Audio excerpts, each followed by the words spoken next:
if I had to tell Jordan, hey, you're about to go through all of this, you're going to have pet bills over here where you may need to sell some XRP to pay for your pet bills in the real world.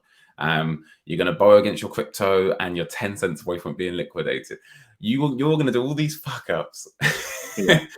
I nearly said, can I swear on this show? It's my show. Yeah, You do all these you're fuck all ups. right.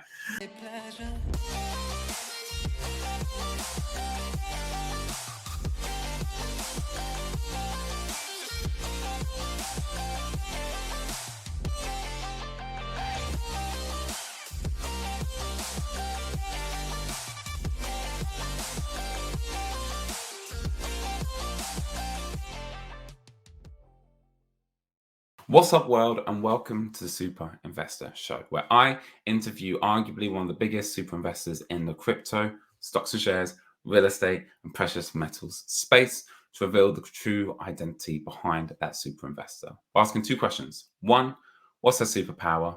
And then most importantly, what's their weakness? And arguably, that's more interesting. On this show today, we have my namesake, Jordan. Great taste in names. Now, if you know me, you know that my NFT knowledge is loose, to say the least. I hold a few NFTs with utility, so I think they do. However, when we talk about NFTs in the XRP community, it's a little bit more tricky because we know that XLS20 is just around the corner and the hype is speculative, to say the least. So instead of sitting on speculation, I wanted to bring someone on who truly is doing something with utility behind the NFTs in the XRP community. And that man is Jordan Gander from ShibaNFT. So Jordan, welcome up to the Super Investor Show, sir. Jordan? You okay? I'm doing marvelous, bud. I'm so glad you put ShibaNFT next to your name, because if you didn't, people might get us confused. Yeah, no. At least we've got a good choice in names. That's right. That's right. Before we get into deep diving into who you are as an investor, it's always nice for one, selfishly, for me to get to know who you are in the audience. So how would you define Jordan? Oh, tricky one. Yeah, so I'm Jordan Gander. I'm one of the founders of ShibaNFT from the north of England. I've been educating myself on the space for quite a few years now, alongside a full-time job. I've been full-time on ShibaNFT for quite a while now, well over 6 months, because I'm passionate about the project. I believe in the future and where we're going, where the space is going, the evolving and the adoption coming. But yeah, just a normal, hardworking guy. My brother runs ShibaNFT alongside me as well, so it's somewhat of a family business. But yeah, I just love the space, love the technology, believe in it so much. So it was a natural fit to go full time on something I'm really passionate about. But yeah, just a normal, hardworking guy that cares about the community, cares about the investors, and wants to do something in the space that hasn't been done before. Brilliant, man. And we were saying offline, we've hit a milestone. This is our 10th show. So it's nice to celebrate it with you, buddy. And more importantly, as you kept saying, you're just a normal, hardworking guy. What's it like building ShibaNFT with your brother? Yeah, said this a while ago. Prior to ShibaNFT, we've obviously always had a strong bond, but we weren't in touch that much because we live a few hours apart. He's over in the northeast of the UK. But yeah, since doing ShibaNFT, our bond is obviously stronger than ever. We speak 24/7. Yeah, my wife kicks off at me sometimes because I'm always speaking with my brother. But yeah, it's really nice. We both share the same vision, the same passion. So yeah, it all just works really nicely. Beautiful. And I know a lot of people watching can relate about what their wives kicking off about how much they talk about crypto. Yeah. At least in your case, you said that you've been working on ShibaNFT for 6 months. Do you mind sharing what you were doing in a past life before ShibaNFT? Yeah, I've been obviously doing Shiba for almost a year now, but full time, 6 months. So prior to ShibaNFT, I was a fire and security engineer in the north of England. So yeah, all my spare time, every dinner hour, every drive to work, it was always on YouTube. Obviously not watching it, sat on the side, listening in, and just educating myself on the space. It was actually my brother who introduced me to XRP. Said about XRP, and yeah, I didn't think much of it at first because I had no clue about crypto, or NFTs or anything, so I didn't really take much notice. But then when I was on YouTube one day, it just popped up. I think it was blockchain backer.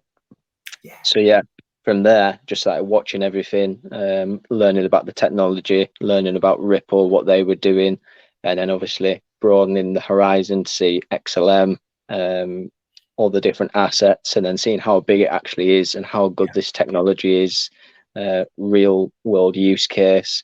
So yeah, from there it was just became an obsession. And an obsession which all of us at some point, and I say all of us, I think the majority of the average retail investor has the shared lived experience where you either are or were working full-time or part-time.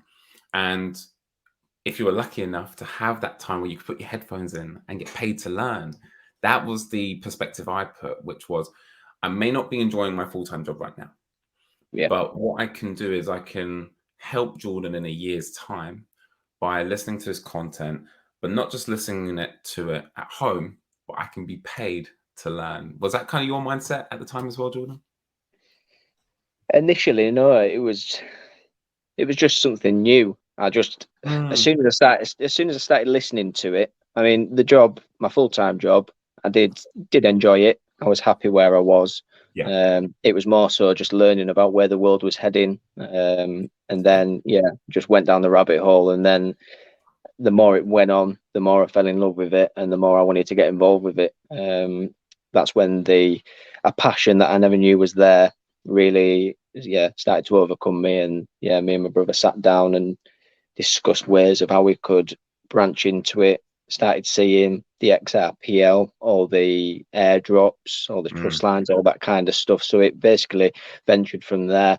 But then obviously a big job of looking at what people are doing and then zooming out and seeing how can we be somewhat different here, what can we bring that's different and appealing to investors.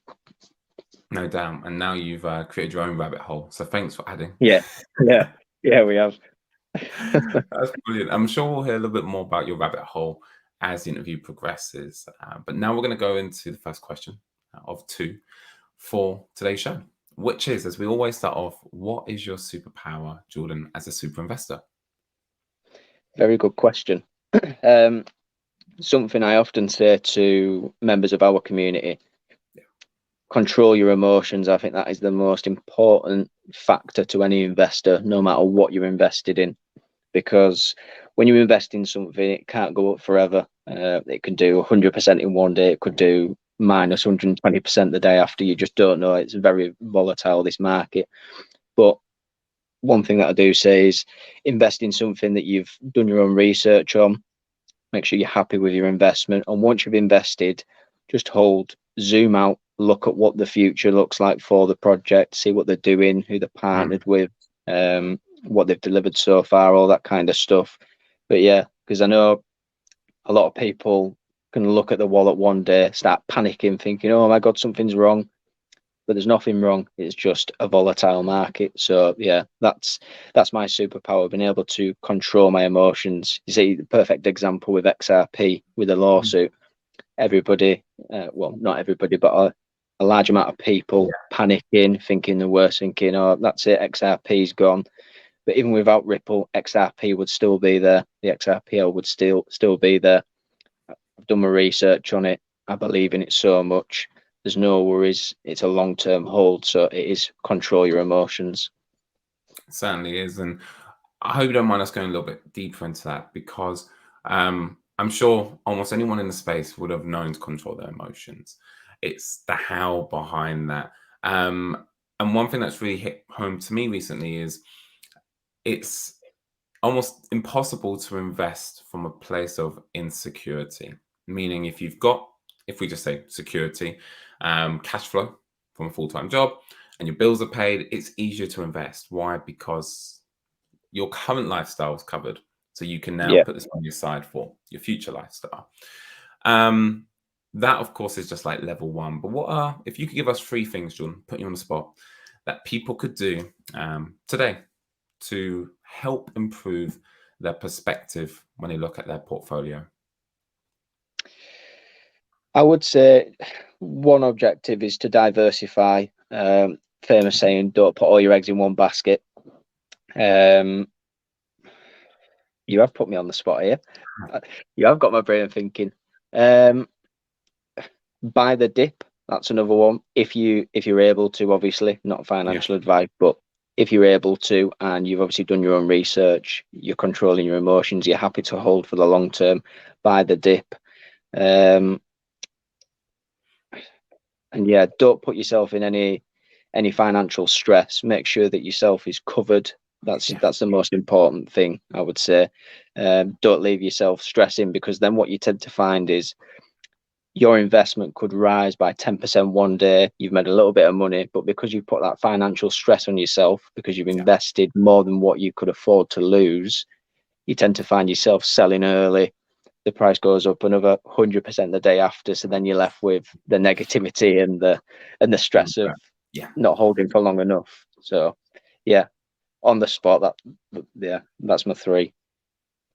That last one is one which, if I know what I know today, I'm 3 years into my journey, which I still feel I'm beginning at my curve. What would I tell Jordan 3 years ago? And it would be exactly that, which is, and actually, it doesn't come from me. As I mentioned to you, Jordan, I just came back from Rome, the Stellar Development Foundation conference. Jed McCaleb was there. Anyone who knows Jed McCaleb, he is the mastermind behind XRP, XLM, and a few other projects. And now he's looking to go into space. We'll come on to that another time. Yeah. But I said to Jed, what's one thing that you thought was true that you now know is a lie as an investor? And he thought for a second and he said to me, I wouldn't have been so optimistic.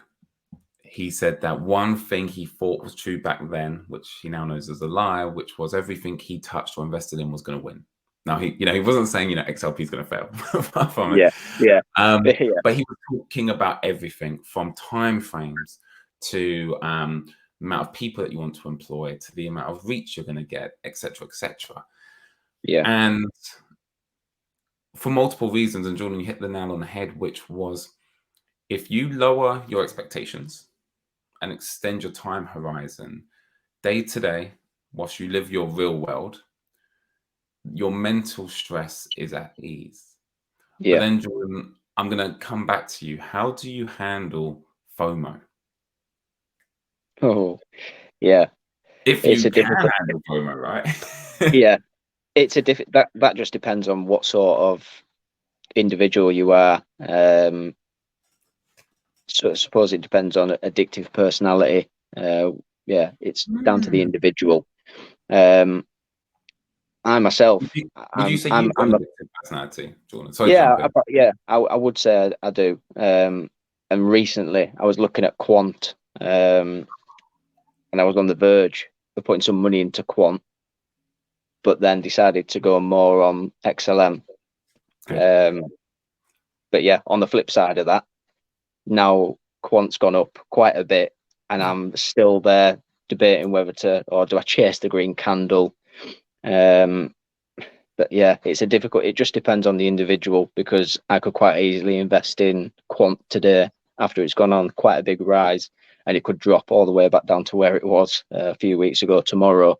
But then flip side, going back to my strongest attribute as an investor, controlling the emotions. When you're investing in these technologies, if you've done your research, you're not too bothered about that drop, because you know the long-term plan where it's going, and you're happy to compensate for that. But yeah, FOMO can cause a lot of stress to an individual who doesn't control their emotions, because that drop the day after, it could happen the day after, that can destroy somebody's can destroy them. It can turn people to pretty crazy people, because there's, like I say, even with ShibaNFT, there's days when we're in the red and people start feeling negative, and they start applying that pressure on, and it's just a volatile market, but it's just controlling your emotions. And you come from such a fascinating point of view, because you are the founder, you're co-founder, of course, of a token. Now I've been part of projects as well where they've had their own tokens, and you're not wrong. Everyone loves you when the price is going up, and I'm sure you keep saying the same. We don't control the price. We don't control the price. There's things you can impact, of course, by marketing and partnerships, and of course, utility as well. Yeah. However, when you look at something like Quant, and I've seen it as well, just like you. You know, when you're in a sea of red for so long and you see that one project, Quant. I see Quant as Cardano in my eyes. I would have loved to have I did have Cardano when it was 3 cents a couple of years ago. Sold out of it as it was on its way to $1. No regrets. Now it's come all the way back down, and now I've put her back onto my potential list to come back into. Yeah, you roughly. Quant, I learnt my lesson from, and it's almost beautiful because time frames are terrible in crypto. It might have been earlier this year. Quant went to its first real all-time high that we've just recently seen. And I got in at about $200, whereabouts it is now. And then every day I was like, oh, should I get out now? Should I get out now?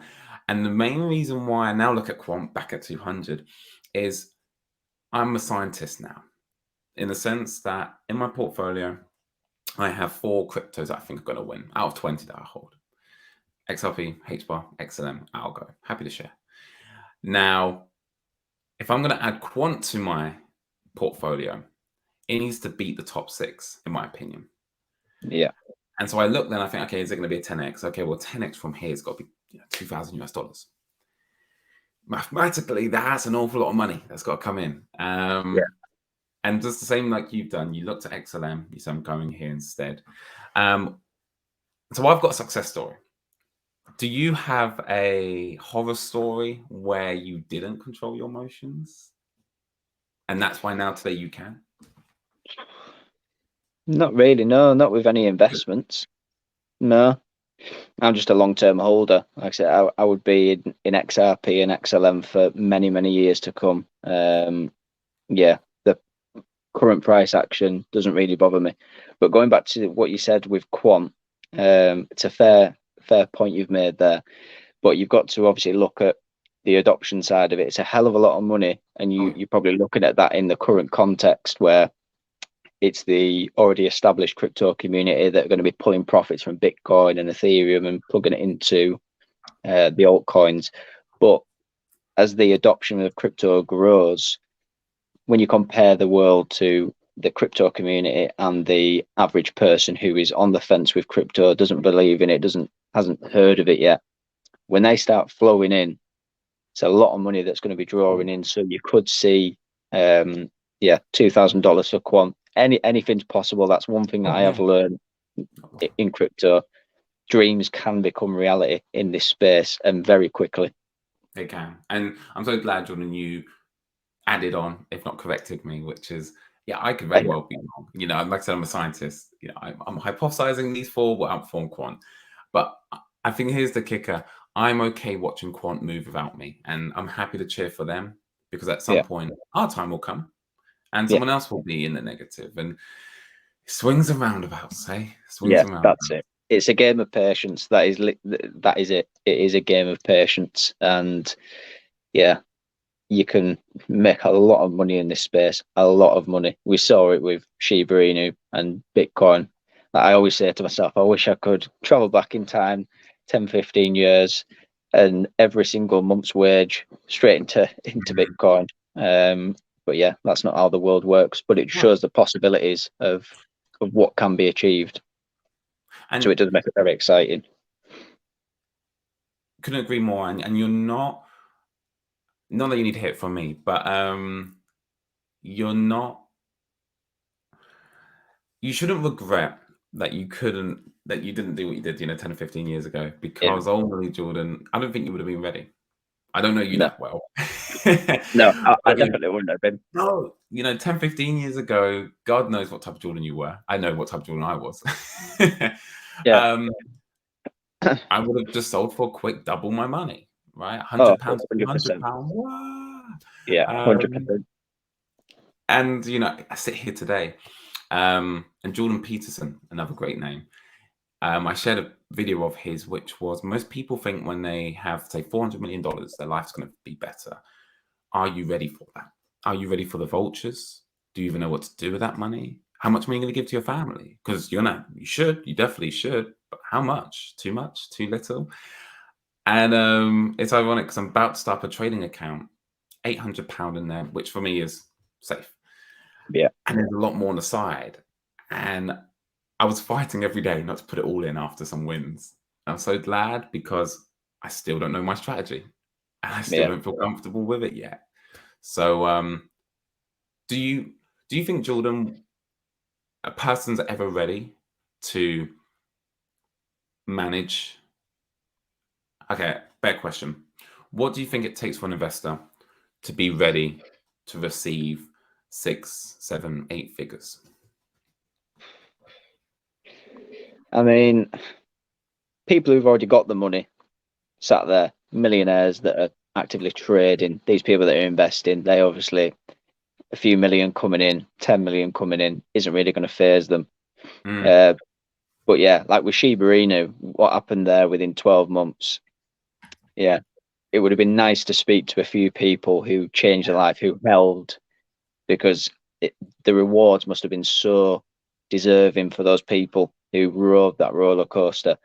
And I guess the people that hold through everything, that control their emotions, I think they're better prepared because they have from the start, they believe what's going to come, so they've mentally prepared themselves for it.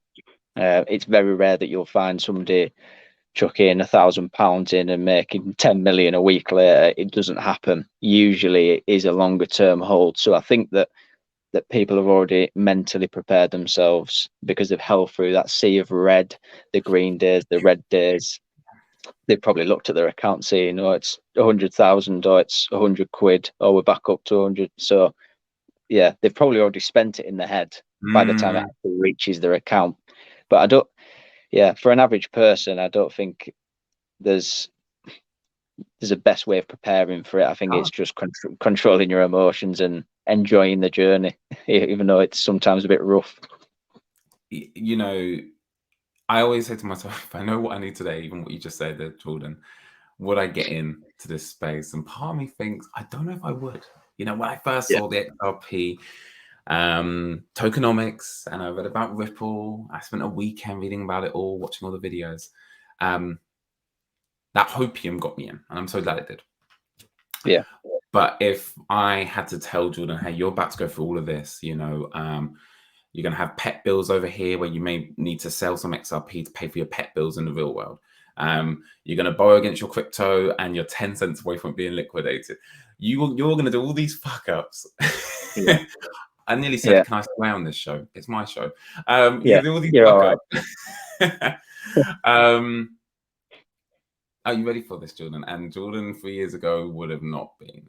But I think what's safe to say, as you said, Jordan, you don't need to be, because on the journey, you're going to pick up the tools you need. You're going to figure out how you want to spend it. And I'm so glad XRP hasn't taken off yet. I'm not even ready now. No, I think it's still a while off yet. And I suppose like I said, everybody's different, and it depends on your personality and how strong you are as a holder. The term diamond hands, because once you see that money in your account on its way up, it takes a lot of balls to be able to have a huge number there, but say no, that's not enough, even though it is enough when you carry on. Yeah, because the temptation there. I mean, we're talking about some serious money in this space. Like people, it's such a small community when you look at the world as a whole, but there is so 5%. much money in it. 5%. And yeah, it is exciting. Like I say, it's often we get a lot of questions. Why is the price doing this? Why isn't the price moved for a while? And it's because it takes time to build networking, deliver. And yeah, it's all about patience. That's all it is. And it's how patient that individual is. But yeah, each to their own. We obviously wish everybody success in the space. I 100% believe XRP will be the #1 cryptocurrency in the world by 2025. And yeah, that's my goal, to hold until then. And fingers crossed. Yeah, no doubt. And it goes without saying, your experience as now a founder and CEO sounds like it's giving you even better appreciation for Yeah, what it yeah, is. 100%. Yeah, because you see it from both sides there. So you do Yeah, appreciate the community side, because that's one thing that's setting our foundations with me and my brother Steve. We're part of the community. We're not above it. We're just normal guys, hardworking, believe in the technology, and here for the long term. And yeah, ride the sea of red, because there's going to be them days, no matter what it is, XRP, Bitcoin, it happens across the board. So it it's does. normal. But yeah, just got to sit back, zoom out, look at what's coming in the future, the adoption, the XRPL. It's absolutely amazing. It's an exciting time, really is. It truly is. It truly is. And it kind of feels like we've already been discussing this and covering this, but we're going to transition smoothly now to what is your weakness as a super investor? And like I said, we've already touched on it, but let's talk a little bit more about it. Bank balance, I would say.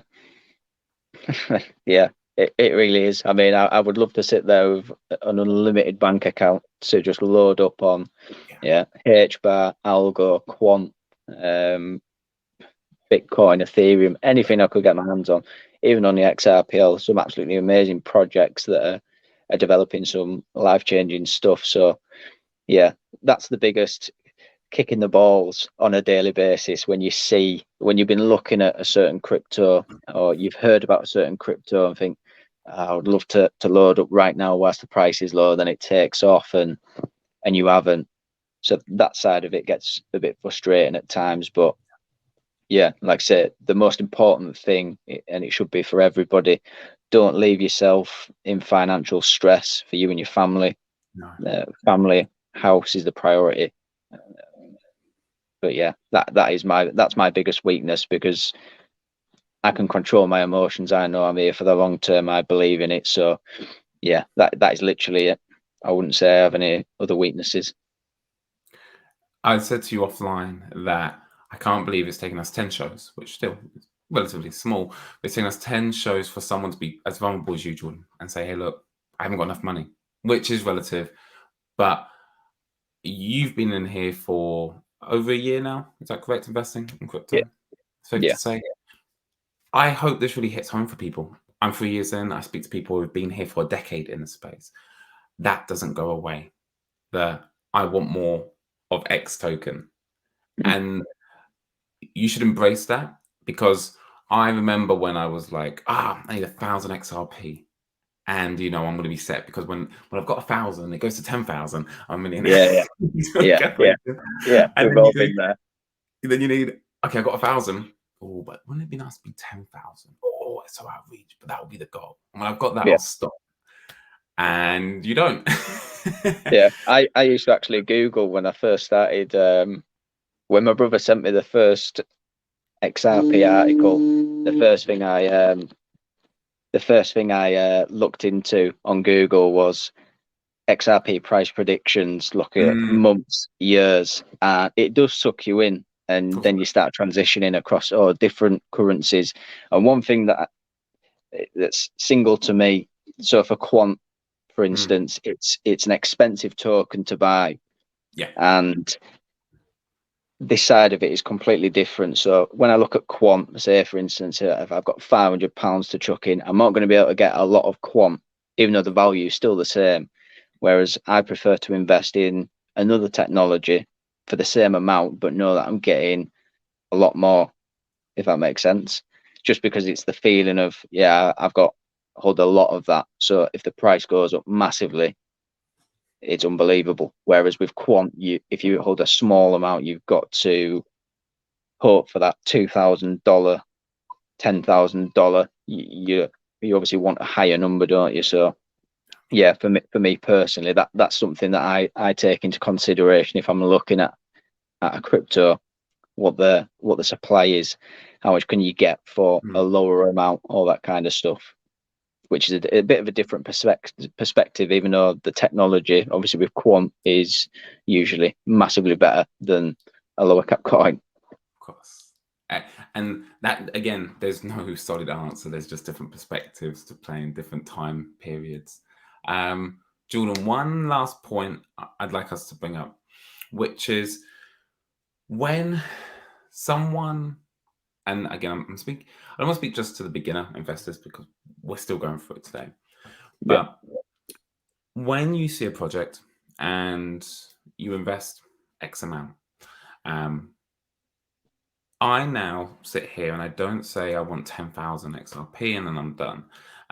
Now what I do is I base my portfolio off percentages. yeah, And this is how I control my emotions, and I don't have that whole feeling of looking over at someone else's portfolio. Oh, they've got more than me. So yeah, I'll tell you how I do it, Jordan. I'd love to hear how you do it if you're happy to share, which is, so I'll say, okay, I've put £10,000 into my crypto portfolio overall.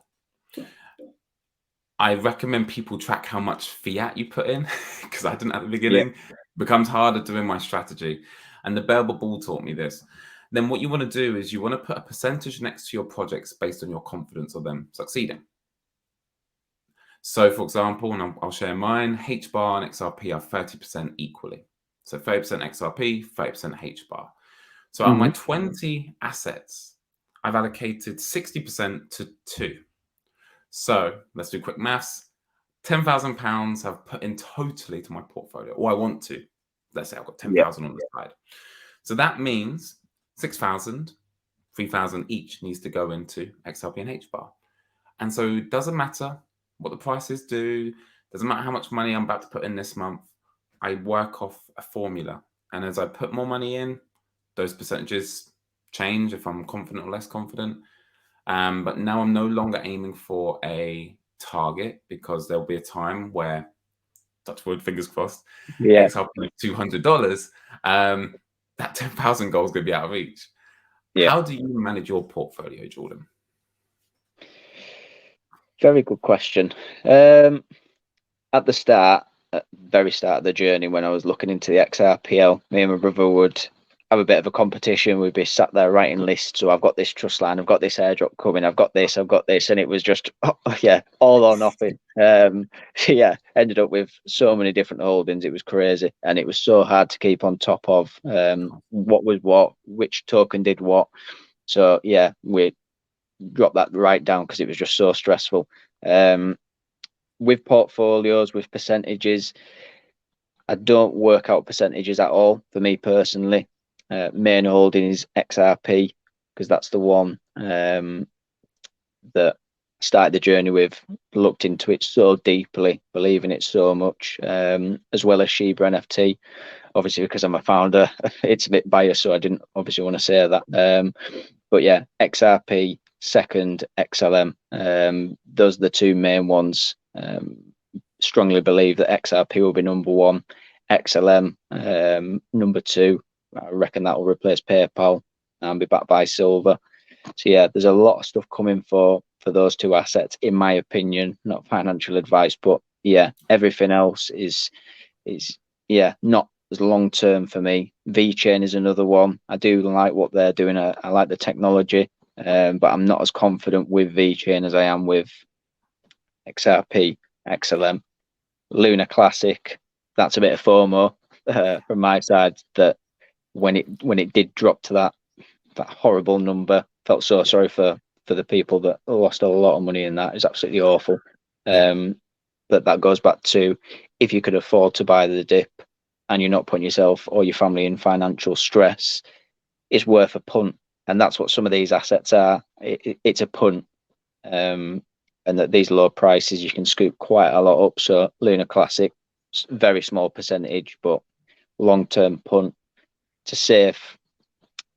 If I lose it, it's fine. It's not putting me in any stress, but it is worth a bit of a speculative punt. And a few on the XRPL, obviously ShibaNFT, because I know where it's going. XTX, our partner project with Dan, DP Monks, you're probably aware of them, and X Squad.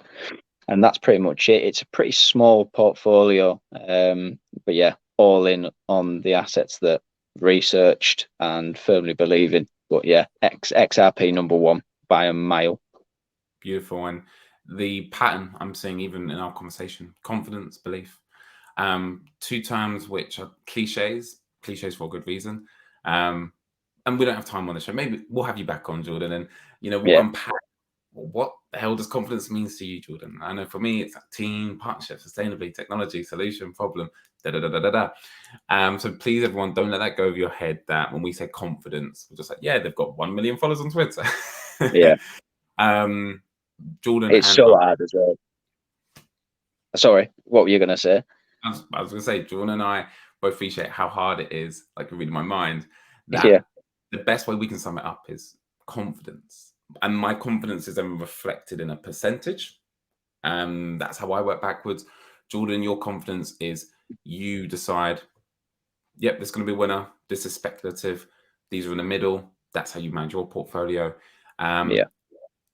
And ultimately, everyone watching, find a strategy. Allow that strategy to be flexible, but be a scientist. You know, Jordan and I, we use confidence as our measure of as our BS radar. Yeah. With that being said, Jordan, one last thing that you want everyone to remember: you can plug Shiba, you can let people know what's coming up, or you can tell people what to be careful of. Yeah. So with Shiba, this wasn't intended to be a plug on Shiba, but I do want to mention our application that's pretty much about to go live on the Google Play Store. It's also been given the go-ahead from the Zoom team, so it'll be on the Zoom wallet as well. So it'll be available for iOS users. It's never been seen before. It's featuring augmented reality, and it incorporates blockchain technology from the XRPL. All transactions using the ShibaNFT token, they're burnt, so our asset becomes deflationary. So it's not financial advice, but a positive investment strategy to get in with ShibaNFT because of the deflationary aspects that we're providing. There's a lot more coming in the future. We're diving into the metaverse. We're speaking with a couple of teams already. Yeah, there's a lot of stuff going on. We're working with celebrities, creating NFT collections, trying to provide as much utility for NFTs.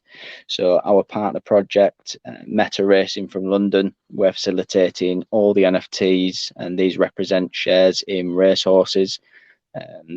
They're adopting our token for their metaverse as well. So there's a lot of utilized roles for the Shiba NFT token. It's not a typical meme coin. It's sort of like a hybrid asset that's deflationary. So really exciting. For us, for me and Steve, what we try to do is be constantly active within the community. We care about everybody. Our faces are everywhere, and we're not above it. And this is something that people do need to be careful with in the space. There's been a lot of rug pulls. You're probably well aware of that, Jordan, from what you've seen on Twitter. A lot of stuff happens in the crypto space, and it gets a bit of a bad rap. So we're trying to work hard to change a light on that, show how it can be done and how it should be done. A safe environment for a community to grow and thrive. And yeah, we're doing our best so everybody makes money, changes their lives, and enjoys doing it. But yeah, that's all I wanted to touch on. I didn't want it to be a proper shill on Shiba. I just wanted it to be a natural conversation about investing. But yeah, it does need to be said. We've worked really hard for ShibaNFT. We're night and day, and yeah, it's going to be a really big project. There's a lot of stuff coming. There's some stuff that I'm not allowed to talk about with celebrities and sports stars because of contracts with managers. But yeah, we're here day in, day out through the bear market. It's all about the hard work that we put in now, and yeah, that will be rewarded later in the bull market. It most definitely will. It most definitely will. And you know, on the topic of plugging, I'm someone where if you're not talking about the good work you're doing yourself a disservice. You're doing the people at home a disservice. So yeah, don't feel guilty at all, Jordan. You should be proud of what you're doing. Keep up the great work. You know you're welcome back on whenever you want. And of course, I'll connect you to whoever you need to. That being said, bud, been a pleasure. Thank you very much for the opportunity, Jordan. You're welcome. You're welcome. Until next time, Jordan. Cheers, buddy. Excellent. Excellent. Because for me, I always say this is therapy. And so when I have conversations with that about investing strategies, about FOMO, but FOMO more specifically, acknowledging your own limitations that you don't have enough money that you would like. So instead of focusing on that problem, well, what can we do? Can you start working with your friends? Can you borrow against your crypto? Can you take up a second job, the ability to earn money, you aren't limited. You're only limited in terms of a resource called time, and that's where it gets a little bit trickier. So I hope after this, you're 1% better. And if not, I'll see you next week. Ciao for now.